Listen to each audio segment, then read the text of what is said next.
Welcome to another episode of High Proof Ashes. I am one of your co-hosts, Jason JB Smoke, and I've got joining me over here, of course. No cool nickname yet, but that's it, right? That's putting back in the building. Duran, y'all know what it is, man. Keep them coming. Put them in the comments. Let us know what you got. I mean, maybe one of these days we'll pick something.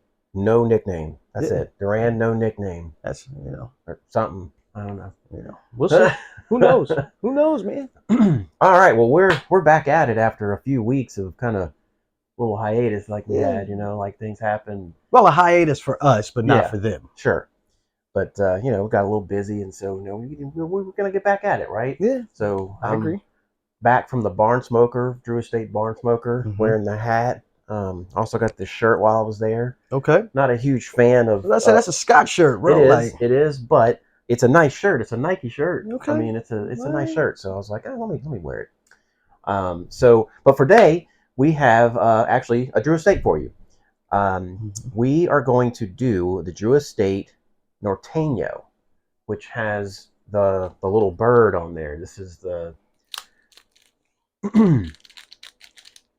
I forget exactly what the bird symbolizes, and I'm gonna have to look that up and put that on the screen for you guys. But this is a pretty interesting cigar, I think, and this is the Lonsdale actually. So it's kind of like in between a Toro and a Lancero. Okay. So and it's sort of semi box pressed, I think. It looks like it, I mean, it's got some nuances of box press. Yeah. Again, I am like I like to say, I'm a Drew Estate fanboy, so I'm interested in having this one because I haven't had one before. So we'll see how it tastes. As far as matching up with all of the other stuff that they do. So tell me about it. Is it like a entry level? Is it mid? Like this is on par with the Esteli line. Okay. I would say. Okay. As far as price and that sort of thing, availability, I would not put this up there with the Liga. Okay. It's definitely not up there. I think this thing retails for I don't know, like $8 or something. Oh, okay. All right. So it's an entry level stick. It's an entry level stick. Yeah. All right. Well, good stick to start the night out with. Yeah. I mean, I think it's something you'll enjoy. And it, like I said, it's super affordable. It smells amazing. I can tell you that. So I love the Estelis, but I think I might like this one just a little bit better. It gives me a little bit more of everything. Okay. And starts you on the track towards the Liga. I got you. Right. It doesn't quite take you all the way there. I like it. All right. So, but for our spirits for the night, yeah. So you've gotten something cool and new and special, but I'm going to hit my bottle real quick. Go ahead. So I've actually been on the search for this bottle for several months. Okay. And just nobody's got it, right? So this is the Maker's 101 that comes in the box. And what makes this one different is it actually has a separate mash build than all the other makers. Or all the other makers are a single mash build. But this one is slightly different. Okay. And I actually didn't know that when I was tasting it with some other makers. Right. And when I tasted this, and I was like, oh, I really like that one. Looked it up and saw that it was a different mash bill, and I'm like, oh, okay. That's why you like it so much. That's why I like it. Yeah. But why don't you tell us about this cool little thing you got over here, man? So this is simple and easy to go through, right? This is our new store pick with short barrel. So when I say our, I'm talking about our nonprofit tin cabs, right. Tennessee Cigars and Bourbon Society. So you can see our cool little sticker back there on the back. Jason will have to do some zooming in, and you see there, and this is in combination with Red Hot. So this is the short barrel Bee's Knees. This is the third batch. So it's about 114 proof. We think it's about 4.5 years old. That's like 4.5, 5 years it's a blend, right? It's a blend. Yeah, it's a blend of different things. But it's pretty good, man. Not overpowered with honey. But I think a couple of states got their own single barrels and store picks, so that type of thing. So this is ours. This is the only one in Tennessee. Right.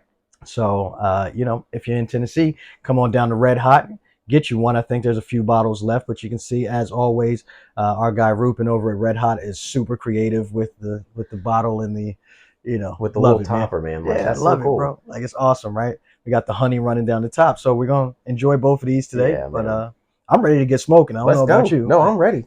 I'm definitely ready. Let's get into this.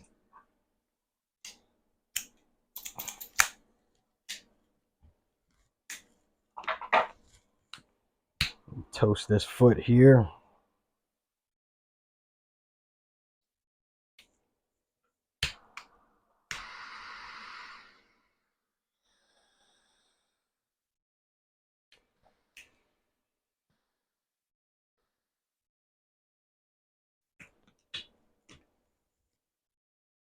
Okay. So it's got a little something to it, right? Yeah, right off the bat, man. I got a little chocolate, a little leather. Mm-hmm. A little spice. Yeah.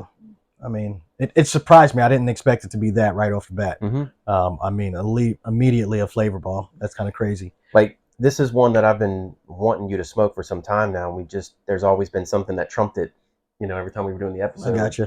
I'd pull it out and, we'd get to talking or something.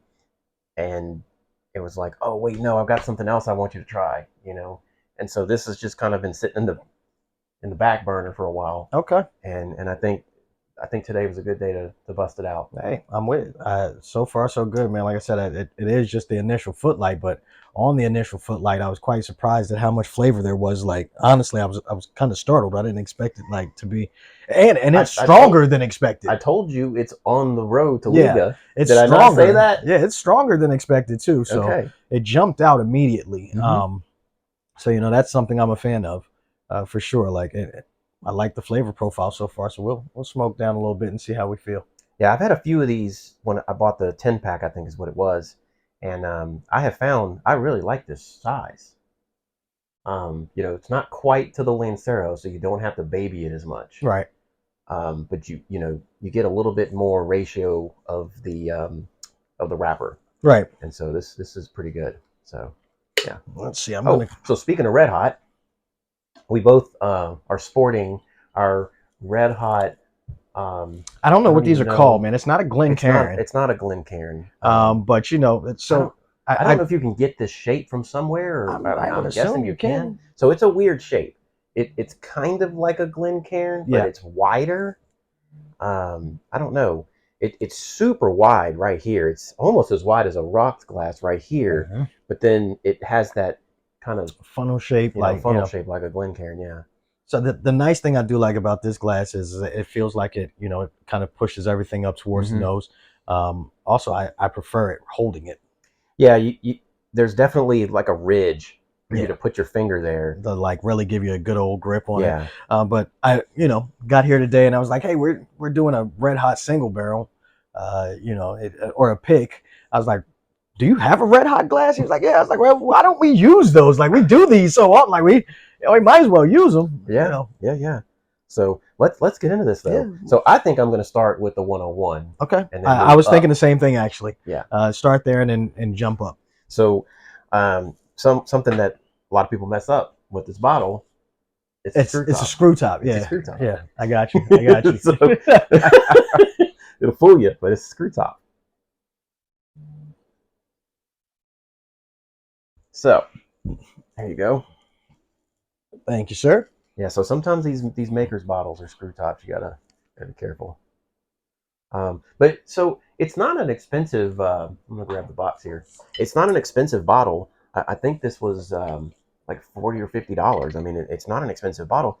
It's just they don't release that much of it. Right. And I was actually reading into it, and if I seem to recall, it started out as a traveler's box. Okay. So you could only get this at duty-free stations. Okay, that makes sense. Like that, right? But I don't think that's the case anymore. And I think that one actually does have the same mash bill as all the other makers. So I think they stopped doing that, and then they went to this, and I guess they just don't make very much of it. I don't know. It could be that it's just a separate mash bill, and so they have to, they can't do their process. They have to stop their making of their other stuff to make this. Right. So I'll tell you this. Probably don't make. We did try it. I want to say the other night, Wednesday, right? Yeah. Right. I am not a fan of most makers. I know you're not. Well, they're all the same, right? Just different proofs. So this one surprisingly was okay. Yeah. Like, I mean, it's not a favorite. Like, I don't want to say that. No. But I think it's an elevated makers. Yes, by far. I like this better than the cast strength. I don't believe I've had the cast strength. Well, so there's various ones, right? And most of them are picks for stores. I'm sure you've had a cast strength. I don't, man. I'm telling you, I don't go after much. I don't make. I don't want to sound like a bad guy, like like because I know makers is a lot of people's favorite. It's just not my thing. So like makers, like that brand is not you. Like you know what I found out, that mostly for the most part I'm not a Heaven Hill guy. Mm-hmm. Like I don't like hardly anything from Heaven Hill. So, it's just some people aren't, they're not a Jim Beam guy, so they can't do the Bakers and the Basil Haydens and that sort of thing. Some people aren't turkey guys, so they can't do the long branches and the Russells and all that. Like, so, I mean, everybody's different, right? See, and now, because my palate is so fresh. See, I may have had remnants the other night of other things on the palate that made me. I don't like. I feel like it has a chilling effect to the palate. Mm-hmm. I mean, it's not chilled at all. It's room temperature, but it does. It tastes cold. It tastes cold. How weird is that, right? That's so weird. But I don't know. It's an enjoyable pour. Like, it's not gonna be the best thing you ever have, But no, it's enjoyable. Yeah, and, it's okay. And it's something that it's nice to have in the collection to kind of pull out every now and again. Again, it's not easy to find. Right. Not crazy hard to find, but it's not everywhere. Right. So, like you said, you've got on your Barnsmoker hat tonight. I did not go this year, so nobody in the crew went. I'm itching for some details, man. How was it, bro? Like, tell us about it. So you and the wife went down. We did. It was in Florida this year. It was. Well, you're the one you picked to go to was in Florida. That was the closest one. The other two we were further. Mm-hmm. Now they were way earlier in the year, and I kind of, after going, I hated that I had to wait so long, because I could have picked the earlier one and went 2 months later. Yeah. Instead, I had to wait like 7 months or whatever it was. Yeah. Like, so 6 months.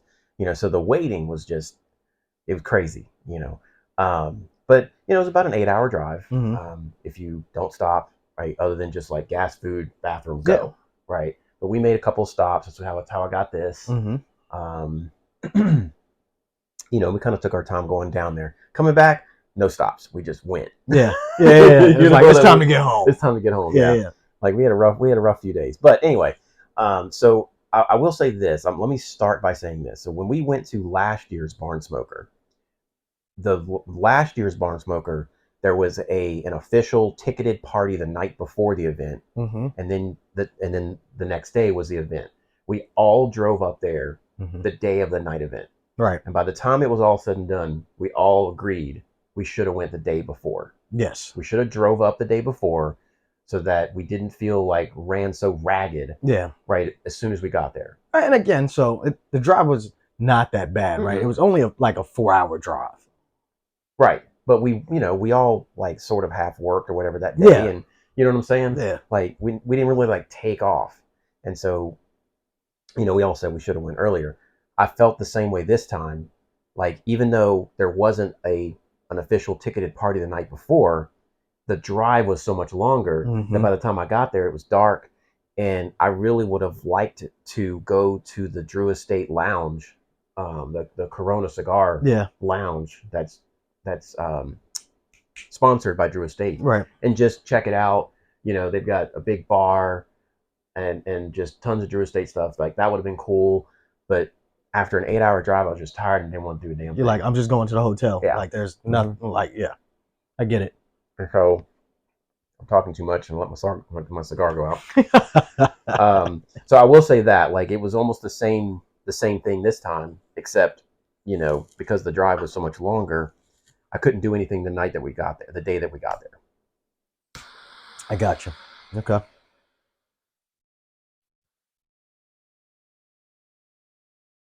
Let me see. Let me not do that again. You got to talk and smoke. You don't want to do a lot of relights. You're acting like a rookie right now. Like, I don't know what's going on. Like, All right. So the hotel, we stayed in like the city where it was at, and it was still 20 minutes away. So where was it at this time? It was in Claremont, Florida, which is right outside of Orlando. Okay. And we're on our way, and there was like a couple of ways you could go, because this is a farm in the middle of nowhere, right? Yeah. And so I was like, okay, we're not going to go the first way it says. We're going to go the second way it says. And then I noticed that there was a third way, and I'll get to that. So we're going the second way, and it was nice and scenic or whatever. And all of a sudden, it's like, okay, you're going to turn left on this road, and you look where it says to turn left. It's like basically a farm driveway with a farm gate that's closed. There's no road there. Oh, I'm like, see, babe, this is why we leave early. no, my God. So like you had to backtrack. So we just kept going. And I was like, so I pull up the map and I'm like zooming out and I'm like, okay, I know the way, the third way, right? It was to go around and come back to it. Yeah. And so I was like, okay, it's already telling us to do that. And so that's what we ended up doing. But we got there with no issues. Got there pretty much right when they opened the gates so you could park. They opened the gates to park an hour early. And then, VIP. So let me rephrase that. VIP could get in at 11 o'clock. Okay. General admission couldn't get in until 2 o'clock. Oh, wow. So you had several hours. Into the parking lot. Okay. And there was VIP parking. Right. And then the gates opened for VIP at noon, for GA at 3. So you got several hours to kind of do all of the attractions, different things by yourself. And it was absolutely wonderful. It was so worth it. There were no lines anywhere. And they fed us lunch. GA didn't get lunch. I mean, you basically just were able to get through, everything with no problem. And they must have had 20 liquor vendors there. Nice. I mean, it was way more liquor vendors this time. Mm-hmm. They weren't taking tickets while we were in early access. The drink tickets. So by the time 3 o'clock hit, I think I used 2 tickets, and then I was like, I had to be done because it was hot.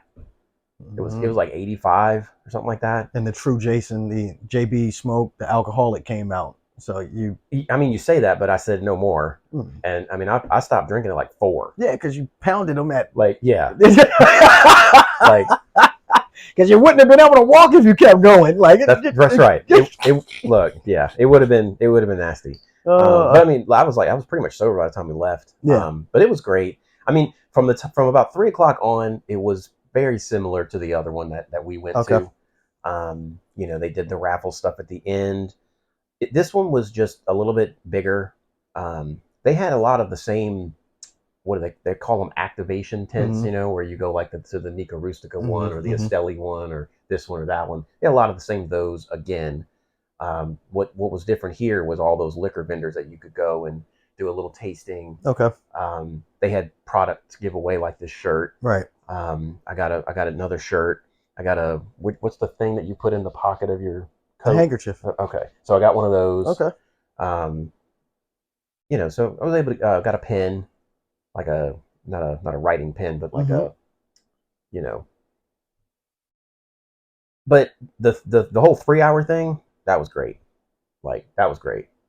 And we got a box of flying pigs. Right. H99. Yeah. Flying pigs. Yeah, for sure. Which, are going to be really hard to get until they actually release them. Yeah. But we always appreciate you bringing back goodies. You know what I'm saying? So it sounds like you had a good time. The wife had a good time as well. We had a great time. If you've never done a barn smoker before, you need to do a barn smoker. Yeah, for sure. And they're all different. Well, so the focus is different on each one. The activation tents and probably a lot of the liquor vendors and stuff probably very similar, but the experience is different and the focus is different. So this one was the Florida Sun Grown, and which is not in production anymore, and the 20-acre farm. Right. So that was the focus here. So we got a lot of 20-acre farms. They actually had some FSG for sale. They were actually selling stuff if you wanted to buy. You could. Okay. They were selling boxes, and then you could get a bunch of this extra swag and stuff, which they'd never done in previous ones. Normally you can't buy anything. Right. But that was kind of neat if you wanted to get some extra stuff. But yeah, man, it was great. I would recommend for anyone to go if you've never gone, even if it's just GA. And GA is relatively cheap. I think those are like $150. Yeah. Again, it's a well worth it experience. Just to learn cigar culture, right? And get around people from all different areas, places, states, countries, all kinds of stuff, right? Just to interact with other you know, cigar people from around the area. Yep. And different places. It's awesome, right? You Yep. get to really see that, like, how inclusive cigar culture really is, because you Mhm. know, you might meet, you know, There was a a guy. biker, you might meet a There was a guy in line with us from Canada. yeah, I mean, and then this other couple from Arizona. I mean, so yeah, just it all over, man. just different demographics. It's awesome, man, to see how everybody interacts, right? Like, there's no crazy looks or any of that stuff, or at least not to my experience, right? Mm-mm. Because we know we all have one thing in common already. We all enjoy Drew Estate cigars, right? That's right. So it makes it pretty easy for it to be a really That's right. awesome environment. And then, you know, I know when I went to the one in Kentucky, like the hotel we were staying at, there were multiple people at the hotel that were cigar smokers, and we were all just kind of outside the hotel smoking, enjoying, you know. And that's happened, you know, that happened then. It happened in previous ones. It didn't happen in this one. Okay. Now, that's not to say there weren't people outside that I was able to hang out with. So this, I mean, I guess, like, you just never know, right? You never know what's going to happen. So I ended up hanging out with this older fella and like 5 younger guys. I'm going to say younger, like probably in their early 20s. Okay. And then the older guy was probably, I don't know, around 60 or so, 55, something like that.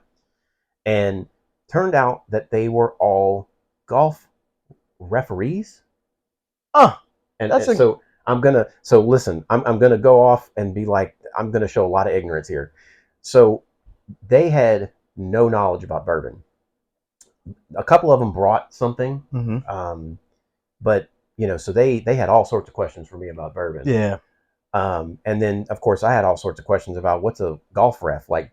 What do you do? Golf, like it's an official or a ref? Like, I don't know what to call them. Right? I couldn't tell you, bro. So, but they were all like officials. That's crazy. And they were telling me about the stuff that they do and how they have to go from this hole to this hole to this hole and like make a call, like, you know, maybe keep score, you know, or, you know, whatever, do this, do that. And they were there for some kind of state championship, like high school state championship or something, for golf or something. I don't know. Like, yeah. So that's what they were there for. And yeah, I know. And so they just decided to pop up at the Barnsmoker, or like... No, this was at the hotel. Okay. Yeah, this was just at the hotel. Like, so they didn't go to the Barnsmoker. No, I got you. Okay, no, okay. These were just some folks that you ran into at the hotel. Yeah, right. All right. Now I got it. I got it. I'm catching up. I'm catching up. Like, you just never know who you're gonna catch up to at a Barnsmoker hotel. Sometimes it's Barnsmoker people. Sometimes it's freaking golf officials. Yeah. Or, well, I don't know, man. But yeah, the Barnsmoker was really great. I mean, as VIP, we walked away with about 40 cigars a piece, the wife and I. Okay. So, I mean, that's a hell of a haul. I mean, you paid for the trip in cigars. Right. Like, literally. Yeah. You know. Yep. So 40 cigars. I mean, the tickets $4.50, something like that. $4.50, I think is what it so was. About $10 a stick. Yeah. Like, I mean, that's 2 meals, all the liquor you could drink, all the swag. Yeah. New backpack. Yeah. Like, I don't know what I'm gonna do with the backpack. So, what you mean you don't know what you're gonna do with it? I don't know. Like, I don't really need another backpack. Like, I've already got like 3, backpacks from Barnsmoker, and I don't know that I need another one. Yeah.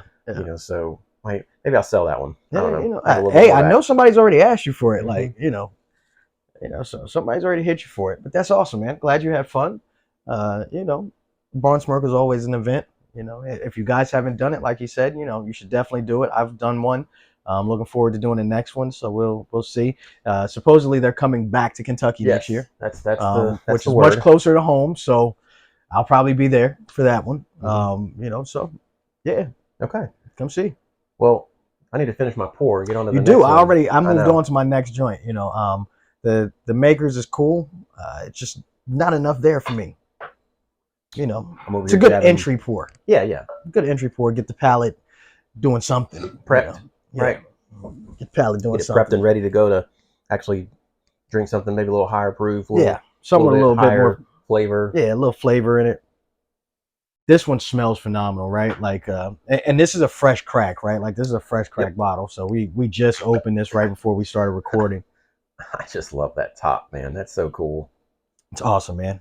That's so cool. So, when I went to pick this up Saturday, there was probably 20, 25 people still hanging out, talking bourbon, tasting bourbon, just having a great time. Isn't it crazy how long you can spend at a liquor store? Man, listen.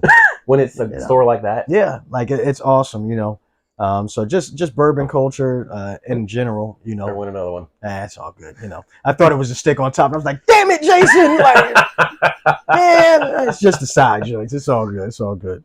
But it was again, cigar bourbon culture, you know, is really just one of those things that's awesome, man. Like, you know, met some people that I hadn't met yet, you know, and got to know a couple other people. So it's an awesome experience. But you know, what's your thoughts on the cigar so far? I love the cigar. Like, it's one of my favorite Drew Estates that is affordable.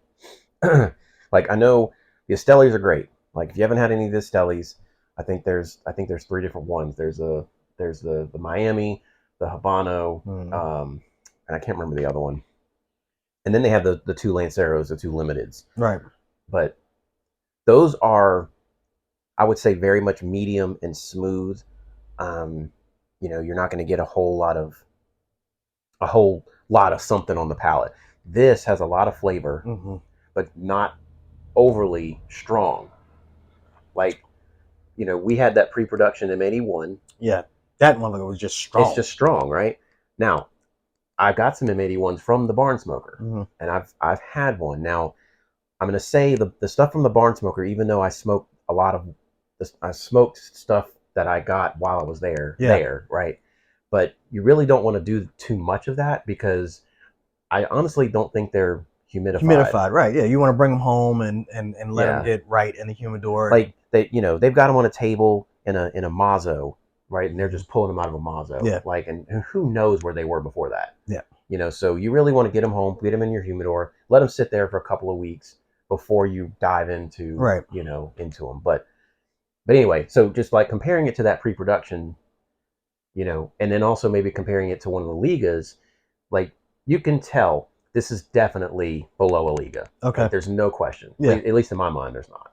No, but it's a very enjoyable cigar, man. Right. Like, I'm not gonna lie. Like, and here's the thing. Like, I'm a fan of like things like this, right? You can tell that they tried not to be over the top with this cigar, right? So we haven't done the band. Oh, right? let's do the band. Yeah. So it's super basic. Like, it's green and like tan. It says the Norteño. Am I saying that right? Yeah. On the front with a little bird. Jason can't remember what that means, but he's going to tell us. It says Herrera Esteli. It's the bird of Nicaragua, if I'm remembering right. You know, it actually says Herrera Esteli on one side. It is technically an Esteli. Okay. And then there are some little bitty words on the other side that I'm not even going to attempt to do because my ass is blind as hell. You know, but it's just super basic, and it tells you like, hey, this is an entry-level cigar, right? Try me if you're on a budget. And then once you do try it, you're going to go, I am so happy I did, right? Because it's a pretty good stick, man. Like, for $8 to $10, I don't think you can go wrong with this. Like, it's plenty flavorful, plenty strong. And I've had the larger sizes and enjoyed them. This is the first time I've bought this size. I'm gonna be honest. I think this is like the perfect size. I love it. I think it gives me a little bit more. Like, I hate, you know, I'm not one of those guys that is going to say that you're going to get a lot of flavor difference and profile difference from the various sizes. Like, there are some. There are a handful, but Yeah. I think most cigars, at least in my opinion, most cigars, it doesn't matter what the Vitola is, you're going to get the same profile and all that. But this I'll only disagree for, like, if you're smoking, say, a Robusto to a Lancero. Maybe. And again, that's only some of them. Like, I've had Lanceros of a particular cigar, and it's good, it's enjoyable, but I didn't really get much difference. Okay. You know, this one though, like, I do truly get a little bit of a difference. I don't know. I got it. I like it though. I mean, happy he's found another one that is enjoyable, that I can't complain about. You know, so Got to put it on the list, huh? I don't know about putting it on the list. You know, I'm a creature of habit. Like I've told y'all a million times, I really am a creature of habit. I like to smoke what I like to smoke. I venture out every once in a while with Jason, but at the end of the day, I'm always going back to my favorites. Like, it's hard not to, right? I feel you. But let's talk about, you know, just bee's knees. So I mean, tonight's the first night I'm having this. I mean, I know it just came out, but it's a fresh crack, so you're getting the neck pour. Yes, yes. But I'm going to tell you, the back end of this one is very, very enjoyable. Like, we've had plenty of other honey finish, bourbons and whiskeys and whatnot. Some of them are overly sweet, like they poured honey right into the bottle. Right. You know what I mean? Like it's just sweet. And then other ones have this sort of kind of taste of honey in there, without the sweetness. But this one, it's a great meld and blend. Dude, like once it gets to that back palate, you really feel like you've put some like the honeycomb wax in there. Yeah. Like not just like honey out of the little teddy bear squirt. No, regular generic. No, it looks like you grabbed one of these things right here, dude, and really went and got you some honey, dipped it out of the... Yeah, it tastes like some wildflower honey, some local wildflower honey. Maybe some Tennessee honey. There you go. Maybe. But like if you've ever taken the honeycomb out of the jar, because sometimes you can get the jars with the honeycomb in there, and you take a little bit of that and you kind of chew on that, that's what that tastes like.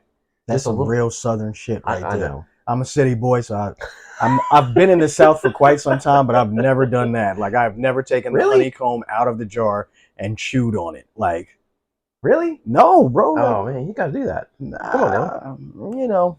What's funny is there's no, like, I don't want to say no, but there's so little honey on the nose. Yeah. Like, if you just had it in a glass and was just like, you wouldn't know. You wouldn't know it was a honey finish. No, not even a little bit. That's so crazy. Not even a little bit. But I mean, it is so enjoyable, man. Like, really and truthfully. And it's not overly sweet. See, there's that honey. That's so weird. To get that from a, whiskey, or is it a bourbon? It's a bourbon. Okay. You know what it reminds me of? Those honey sticks. The little tubes of honey. You ever had those? Nope. That's another one. Maybe that might be another Southern thing. Again, city boy. Honey, I think that's what they were called, like honey sticks. They're like little tubes of honey. They're like this tall, and they're like in a straw. And you just snip the end, and you just kind of suck the honey out of the little tube or whatever. You want to demonstrate it again? No. Because you're looking at me funny. You're looking at me all kinds of funny. Oh, pause. Like, you cut the end and you do what? Nope. Yeah, there you go. Okay. Nope. Oh, man, he set himself up for that one. Had nothing to do with me. But no, I have not tried that. If I did, I probably wouldn't tell anybody. But man, okay, so it's those things that they like put them on like at a convenience store. It'll be at the counter, and there'll be like 10 cents, for one, whatever. When, in like 1968? No, what can you buy for 10 cents now? I mean, okay, so maybe it was like in the 90s. I mean, I'm sure the honey sticks are still a thing. So look, if you guys know and you've had honey sticks, like put it in the comments. Put it in the comments. Make me a believer. Yeah, exactly. Make me a believer. Because I don't believe this shit. He's not believing me, man. This is a 21 and over podcast, so I'm telling them I don't believe this shit. Like, if you say so. But with that being said, let me say, please drink and smoke responsibly, right? I don't know if we said it this podcast, but definitely do both. You can see we have our water. We're taking it really light on the pours. We've learned our lesson from earlier episodes. Oh yeah, there have been some episodes where at the end of them we were like, "Uh-oh, this is a problem." Drink responsibly. Make sure to like, comment, subscribe, hit that little bell so that you know when we drop new episodes. Right? Yep.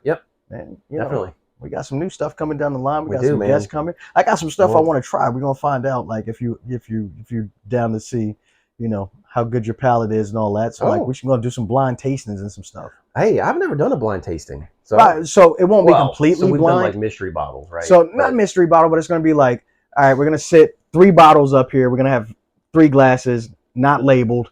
We'll have somebody help us, and we'll see if we can tell which one is which. Okay. Let's see if we really about this life, right? Okay. Right? Hey, I'm all for it. One of these days, we're gonna do some different things, man. We gotta bring some spice to the podcast. I've been thinking about some different things, and so we're gonna get back to it. And we got some more guests coming. We got some more guests coming. So we're gonna line some stuff Definitely, up. definitely. But let's do our final thoughts, man. We kind of getting close to the end here. We are. So on the cigar, I think that my earlier description is a really good description of this cigar. So this is step up from the other Estelis, a really good introduction or a pre. Can't think of a better word. Like if you've never done a Liga before, right? Or you know, if you're sort of in your journey and you want to get some stuff that's more, you know, a little more flavorful or a little bit more higher end, Right. like a Liga is, this is a really good introduction to get you on that path to getting you to Ligas and Yeah. other things that are a little bit stronger, a little bit more flavorful, you know, that sort of thing. Because it's still super affordable. You can find them all over the place. Yeah. And it's just it's a really great cigar. I agree. I mean, and it's a slow burner, and we've been at it for 35 minutes or so, and I mean, look, we still got a ton Still left got on a this half thing. cigar left, man. Easily. Like so, for sure. it's a slow burner. You're gonna get your money's worth for sure. Okay. On the spirits, I mean, I think that you said it best earlier about the makers. Like, it's a great pour, but it's not an amazing pour. It's a good starter. It's a lower. I say lower for us proof. At 101.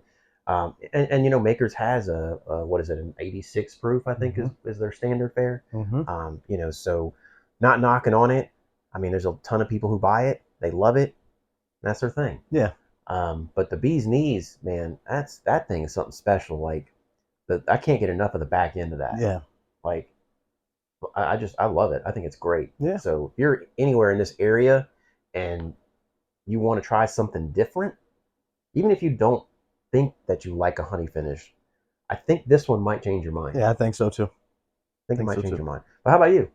So as far as the cigar goes, I am thoroughly impressed. For this to be an $8 to $10 cigar, it's unbelievably flavorful. Like, really and truthfully, I told you when I lit the foot of this cigar, immediately I got several different things that I tasted: some leather, some chocolate, a little bit of oakiness, a little bit of pepper, a little bit of spice. So a very well-rounded cigar. The construction has been phenomenal, man. I have had not one problem with this cigar burning. That's a testament to Drew Estate. The smoke production has been absolutely phenomenal. I'll show you,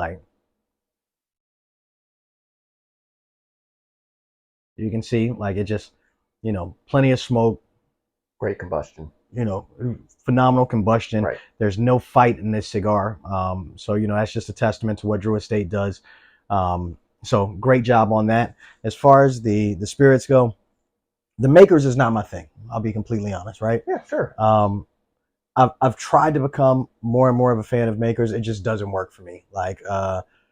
It is at best for me a starter, right? It's made for the masses. Yeah, it's made to warm up my palate. Yeah. And even then, there are a million things I'd rather have Wild Turkey 101.